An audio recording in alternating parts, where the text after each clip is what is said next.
Hello, ladies and gentlemen. Tonight we will be learning about Afghanistan, but more specifically, the refugee routes inside of the country.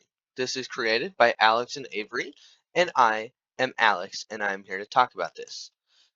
So, as we move on, a quick disclaimer: all humor used here is purely satire. Nothing about suffering is funny. Refugees are desperate people looking for a new home because theirs has become unsafe. All use of modern events and politics is used loosely. Slideshow is for educational purposes only. What are refugee routes? Refugees are people who are forced to leave their country because they are either endangered or they just got kicked out. Refugee routes are methods for people to leave their country and enter another country safely. The United States does this for incoming refugees and offers them protection until they can receive their U.S. citizenship. This is very important. Other countries do this too. We'll come back to it later on. What do refugee routes commonly look like throughout the world? Refugee routes will commonly travel towards first world countries like the United States of America or France. They mostly originate from war-torn countries like in Latin America, for example Honduras, that's a good one, or Central Africa. South Sudan's a pretty good one for that. Also, Afghanistan's a pretty good one. We'll get into that later too. And I found a map of the world's largest refugee routes, and I've included it on the next slide. Of course, here you go. As you can see, this is Afghanistan. There's quite a few going out of it. Um, yeah, but also there's some over here going into the United States, just from all of Latin America, and there's some over here. There's a big war here near, I think, Rwanda. I'm not sure. I'm no genius. And over here, I don't know what's happening in Africa. But they go up to just developed countries, like in Europe and the United States, and down here. Let's get on. Let's get going. How are Afghanistani routes different? I don't think Afghanistani is a word, but who cares? The routes to get out of Afghanistan are usually a lot harder than other countries because sometimes they have to cross borders illegally. Like in 2001, when a lot of the surrounding countries closed off their borders, so the receiving country would either have to let them in or usually the refugees would just cross illegally. However, illegal immigration is illegal, so they don't always end well for them. How many refugees use routes from Afghanistan?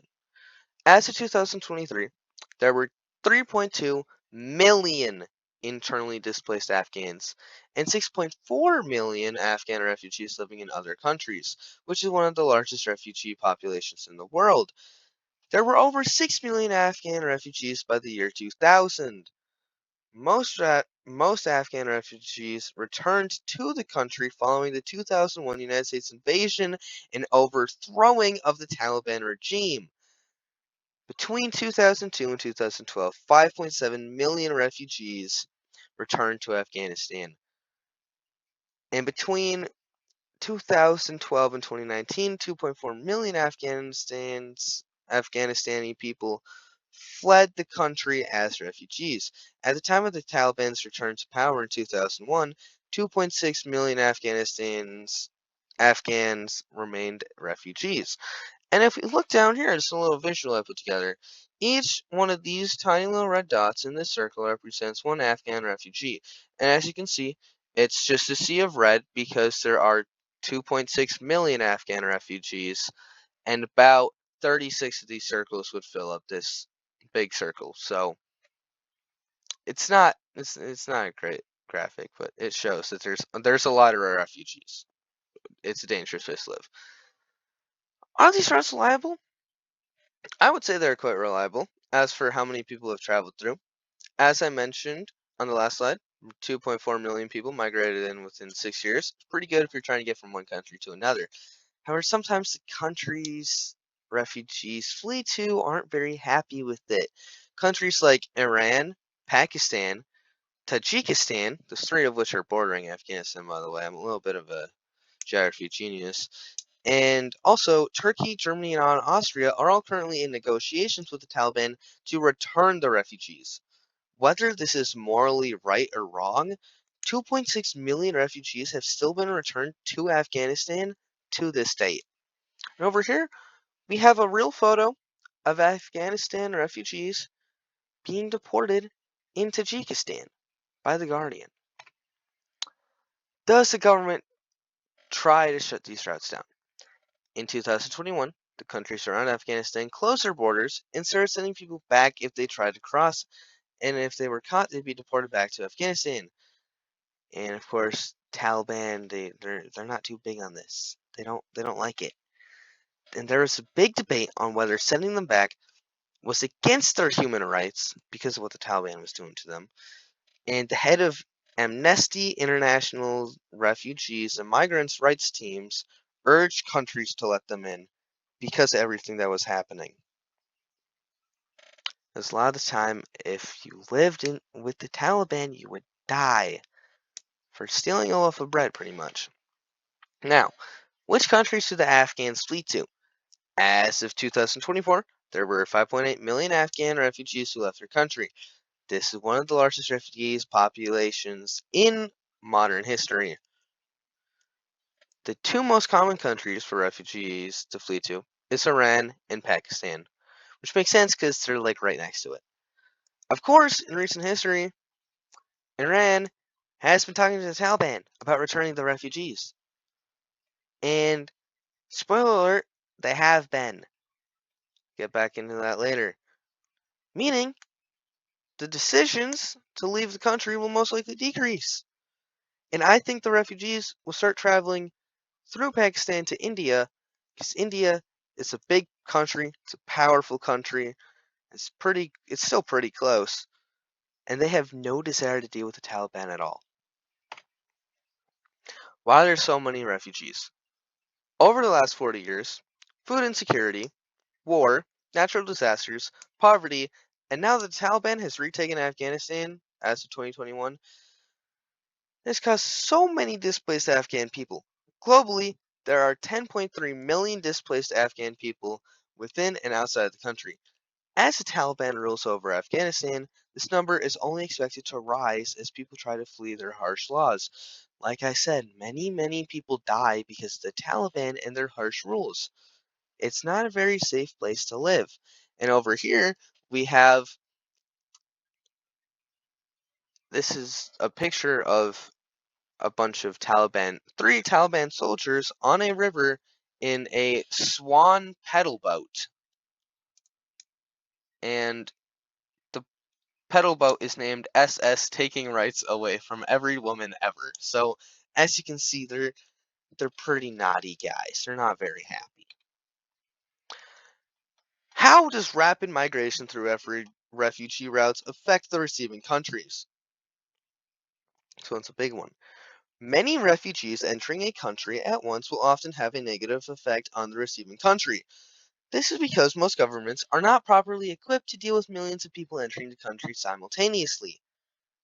And by most, I mean pretty much all of them. I actually can't think of one that can, but also, I mean, this is my first time researching this topic. So, in Iran, the government spends billions of dollars on fuel, electricity, and bread for their citizens. Rapid refugee migration will increase what the government needs to spend. And a lot of the time, they don't have the money to do so. That is also why, out of the estimated 6.1 million people seeking refuge inside of Iran from Afghanistan, only 780,000 have been granted refugee status. But it doesn't end there.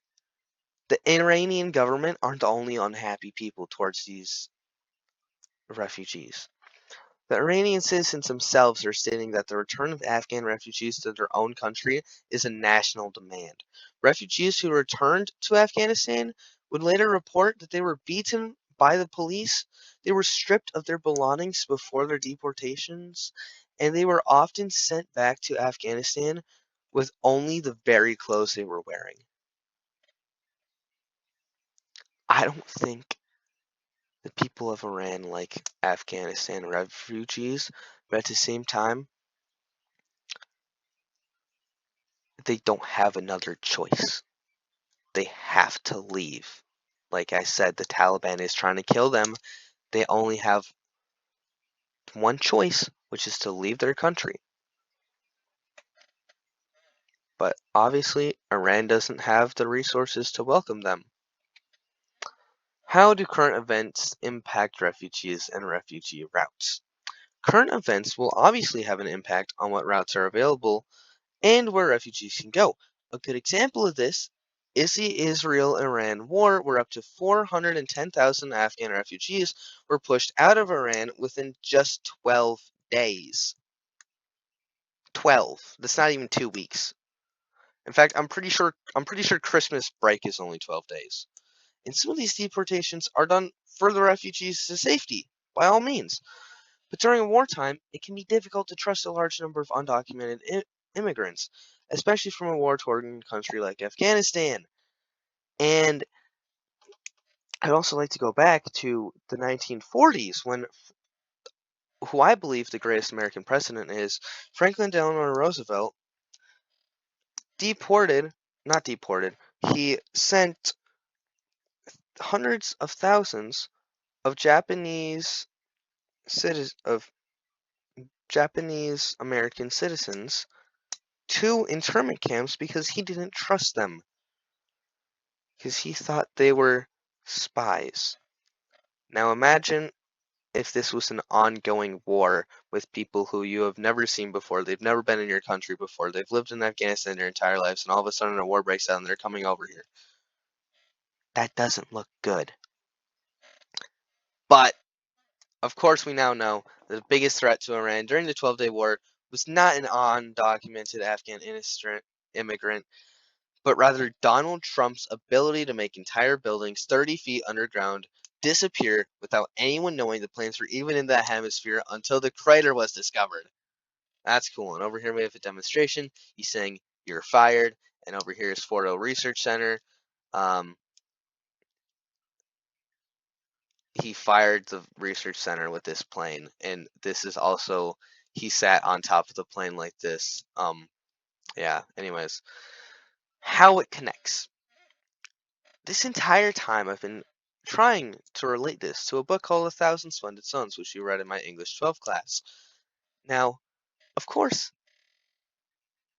you've never heard of this at to this point, but A Thousand Splendid Suns connects to refugee routes because many people fled Afghanistan for the exact same reasons that this book was created in the first place.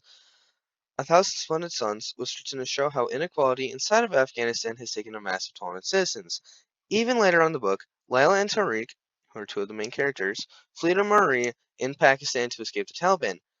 They likely used the refugee route to do so, as you may know, if you have read it. Major takeaways: refugee routes have been a crucial part of many people's lives inside of not only Afghanistan, but countless other countries around the globe. They have saved people's lives from the Taliban, but they have done so much more. Of course, refugees themselves do not always face a perfect journey to their new homes. However, without refugee routes, it would be pure chaos and disarray. Overall, refugee routes are absolutely goated, and I believe that everyone should learn about them. Here are my sources, and also a picture of the 46th President of the United States, Joe Biden, looking awesome and eating some of his favorite ice cream. Have a good day, folks. God bless the United States.